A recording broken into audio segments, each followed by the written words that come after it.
चाची की डिलीवरी थी। चाचा कहने लगा तुम्हें नया सूट और जूता लेकर दूंगा, कुछ दिन मेरे घर रहने आ जाओ। चाची की डिलीवरी की वजह से अम्मा ने भी इजाजत दे दी। मैंने भी बैग पैक किया और चाचा के घर चल पड़ी। मगर चाची अपनी डिलीवरी से ज्यादा मुझ पर नजर रखती। और फिर एक रात मेरे होश उड़ गए। उस रात चाची। कभी कभी इंसान दूसरों लोगों की जिंदगी, उनकी तलखियां, मुश्किलात और आजमाइशें देखकर अपनी जिंदगी पर लाख लाख शुक्र अदा करता है। दूसरों की महरूमियां देखकर हमें एहसास होता है कि हम किस कदर खुशकिस्मत हैं। मुझे अपनी जिंदगी से बहुत शिकवे थे। मेरी जिंदगी कुछ काबिल कदर न थी। जिंदगी के मसाइल एक सजा लगते थे। दिल हर वक्त उदास और परेशान सा रहता। मायूसियों ने डेरे डाल रखे थे। यूं लगता था जैसे सब खत्म हो गया है। एक चीज का एहसास हर गुजरते दिन के साथ बढ़ता जा रहा था। रिश्ते नाते सब बेमायने लगते थे। इंसान के पास रिश्ते बस तभी होते हैं जब उसकी जेब में रुपया होता है। मेरे साथ भी कुछ ऐसा ही मामला था। मेरा नाम जमीला उस्मानी है और मैं पेशावर के एक वस्ती पसमानदा इलाके में रहती थी। 6 बहन भाई थे, 5 बहनें और 1 भाई। मेरा नंबर दूसरा था। हमारा घर हमारी पसमानदगी का जीता जागता सबूत था। और अगर हम बहन भाइयों की सेहत देखी जाए तो ये अंदाजा लगाना मुश्किल नहीं होगा कि हम लोग 2 वक्त की रोटी और कपड़े को कैसे तरस तरस कर हासिल करते होंगे। 2 कमरों का बना ये घर, जिसको मिट्टी से लेपा गया था और 4 दीवारी तक नहीं थी, क्योंकि 4 दीवारी के लिए भी पैसे चाहिए थे और हमारे पास इतने पैसे हरगिज नहीं थे। बल्कि मैं तो कभी पैसों को हाथों में पकड़कर उसका लम्स तक महसूस नहीं किया था।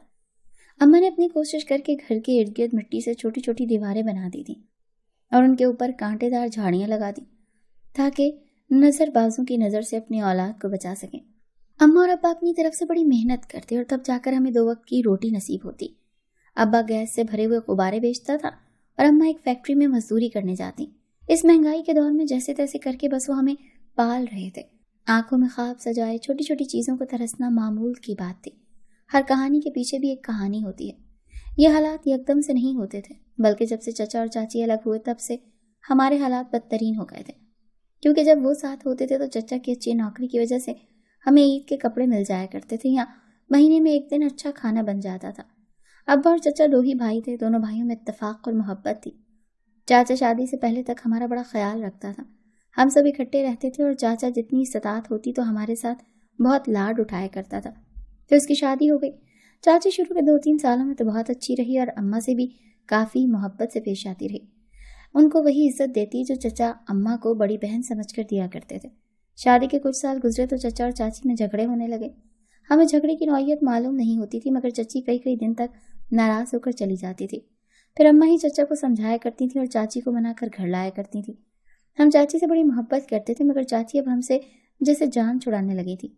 हम बात करते तो झुड़कियां देकर हमें एक साइड पर कर देती। पहले 2 कमरों का ये छोटा सा घर हमें छोटा नहीं लगता था, मगर अब लगने लगा, क्योंकि चाची ने हम पर एकदम से जिंदगी तंग कर दी थी। मैं इतनी छोटी भी नहीं थी कि मुझे सब कुछ समझना आता। मुझे चाची के अंदाज से आया हो गया था कि वो चाचा से यही मुतालबा कर रही थी कि तुम अलग घर ले लो, जबकि चाचा को मालूम था कि इस महंगाई के दौर में एक अलहदा घर लेना बहुत ही मुश्किल काम था। मेरा अब्बा यूं भी अब बूढ़ा हो चुका था, तो चाचा को इस बात का अच्छी तरह से इल्म था कि जब वो घर छोड़ देगा तो हमारे लिए बहुत ज्यादा मुश्किल हो जाएगी। अब्बा की एक दिन की दिहाड़ी से घर का निज़ाम चलाना बहुत मुश्किल था, मगर चाची इस बात पर बज़िद थी कि उसे अलहदा घर में ही रहना है। वो कहती है कि उसका इतने छोटे घर और इतने ज्यादा लोगों में दम घुटता है। जब बच्चे इतना शोर करते हैं कि सारे दिन में चंद लम्हे भी सुकून के नहीं मिलते। अम्मा हमें समझाया करती थी, बल्कि सख्ती से कहा करती थी कि हम चची के पास ज्यादा ना जाया करें, और हम भी उसके रवैये से इतने खाइफ हो चुके थे कि हम उसके पास जाना तक बिल्कुल ही छोड़ चुके थे। हमें इससे पहले जितनी मोहब्बत थी, अब उतना ही हम उससे डरते और उससे दूर भागते थे। हम बच्चे थे और बच्चे तो मोहब्बत के प्यासे होते हैं। उनको जहाँ से धुतकार मिले वो दोबारा उस जानिब नहीं जाते। कुछ दिन तो यूं ही बड़े सुकून से गुजर गए। चाची ने कोई हंगामा नहीं किया। इस दौरान चाची अपने मायके गई और वो अपने मुतालबे पर वापस आ गई। जाहिर है उसके मायके वाले उसको इस बात पर उकसाते नजर आते थे कि वो अलग घर ले। तुम्हारी तो औलाद भी नहीं है और तुम्हारे शौहर के सारे पैसे उसके भाई के बच्चों पर खर्च हो जाते हैं, जबकि ये तुम्हारा हक है और तुम बिला वजह ही इन लोगों की वजह से इतनी खस्ता हाली वाली जिंदगी गुजार रही हो।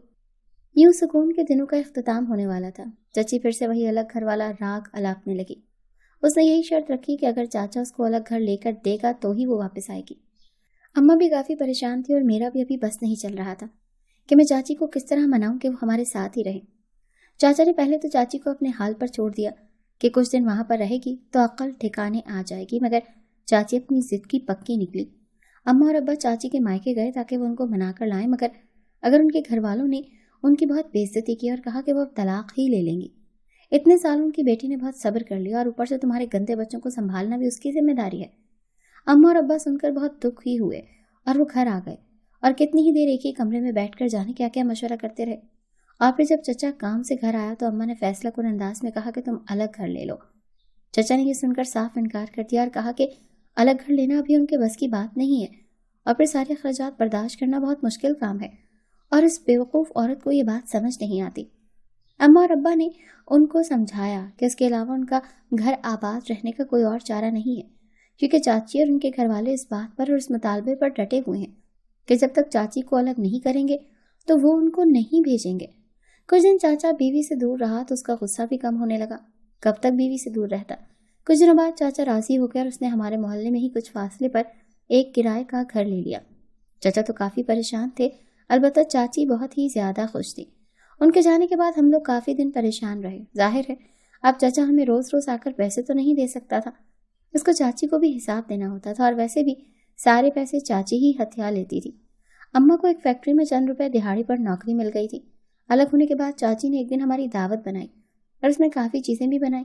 یہ شاید وہ صلح کا پرچم لہرانے کی کوشش کرنا چاہتی تھی اور میری اماں کو تو پہلے ہی اس سے الگ گھر کے متعلق کوئی اعتراض نہیں تھا، کیونکہ ماں کو لگتا تھا کہ یہ ہر لڑکی کی خواہش ہوتی ہے کہ اسے الگ گھر ملے جہاں وہ اپنے میاں اور بچوں کے ساتھ ہنسی خوشی زندگی گزارے.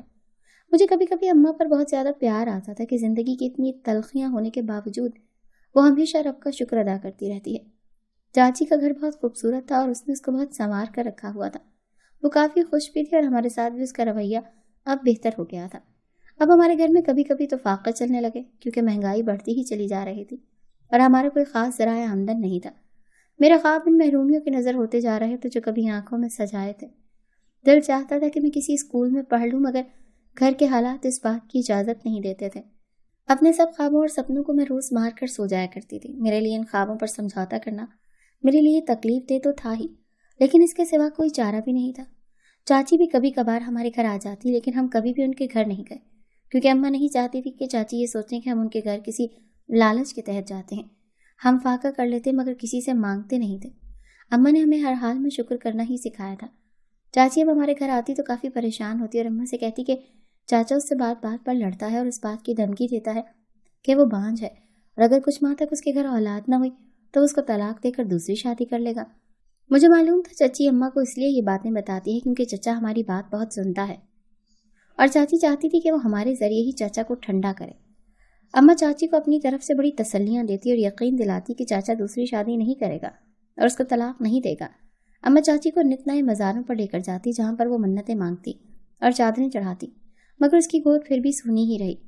کبھی کبھی مجھے تو لگتا ہے کہ اللہ نے چاچی کو اس بڑے بول کی سزا دی ہے جو اس نے کہا تھا کہ اتنے بچوں میں اس کا دم گھٹتا ہے، اس کو تنہا اور آزاد زندگی گزارنی ہے اور ان بچوں سے ہی جان چھڑا کر الگ گھر میں رہنے کے لیے گئی.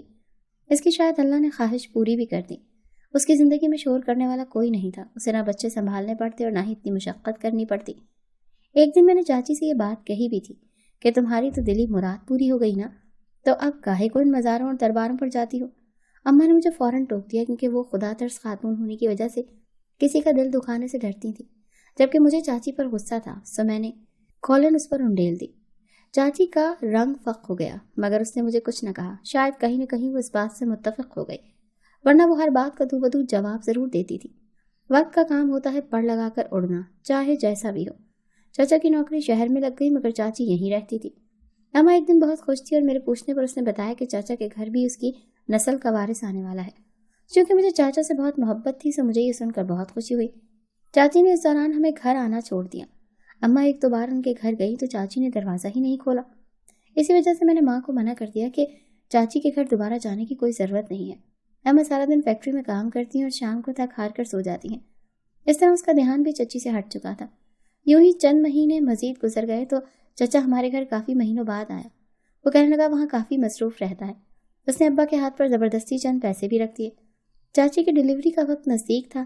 چاچا مجھ سے کہنے لگا تمہیں نئے کپڑے اور جوتے دلواؤں گا، کچھ دن میرے گھر رہنے آ جاؤ. چاچی کی ڈلیوری کی وجہ سے اماں نے بھی اجازت دے دی. میں نے بھی جلدی سے بیگ پیک کیا اور چاچا کے گھر چل پڑی. مگر رات ہوئی تو میرے ہوش اڑ گئے. اس رات چاچی نے چاچا کو دودھ میں کچھ ملا کر دیا اور دودھ پیتے ہی چاچا نیند کی آغوش میں چلا گیا.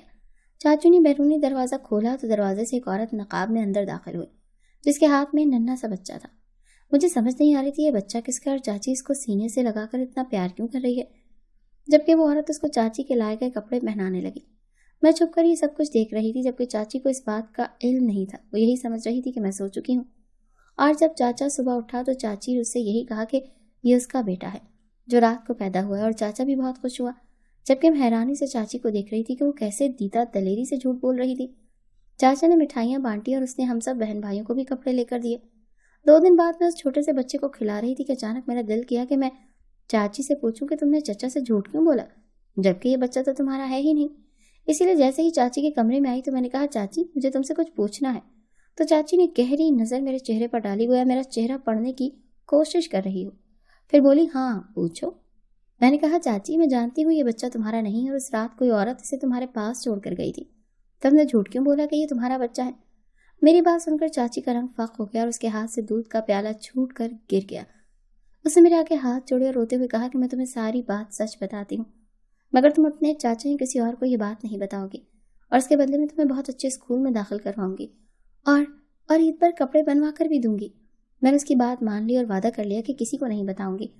तो चाची ने कहा कि मुझे एक डॉक्टर ने कहा कि तुम बांझ हो। मैं ये सुनकर बहुत परेशान हो गई थी और बहुत ज़्यादा रोई थी। मुझे कुछ समझ नहीं आ रही थी कि मैं क्या करूं, क्योंकि मुझे डर था कि तुम्हारा चाचा मुझे छोड़कर दूसरी शादी कर लेगा। तो मैंने एक सेंटर वालों से रब्ता किया। मुझे एक बच्चा चाहिए और उनके पास काफ़ी ज़्यादा यतीम बच्चे थे और उनको उसकी देखभाल के लिए कोई जिम्मेदार घराना चाहिए था। सो मैंने उनसे बच्चा लेने का फैसला कर लिया और तुम्हारे चचा को यही बताया कि मैं हामला हूँ। मैं इसी वजह से तुमसे भी डरती रही और तुम पर नज़र रखती कि कहीं तुम जान तो नहीं गई। मुझे हर वक्त खौफ रहता था कि कहीं तुम्हारा चचा जान न जाए। चाची की कहानी सुनकर मुझे बहुत दुख हुआ, मगर मैंने चाची से वादा किया कि मरते दम तक ये राज सीने में दफन रहेगा। और फिर चाची ने भी अपना वादा निभाकर मुझे स्कूल में दाखिल करवाया। आज मैं मैट्रिक का इम्तिहान पास कर चुकी हूँ। चचा के घर जाऊँ तो उनके आंगन में उस बच्चे को खेलता देखकर मेरा दिल भी बाग बाग हो जाता है। अगर उस रोज़ मैं सच जानकर चाचा को बता देती तो चाचा चाची का घर बर्बाद हो जाता और मुझे मेरे सच बोलने का कभी कोई फायदा न होता।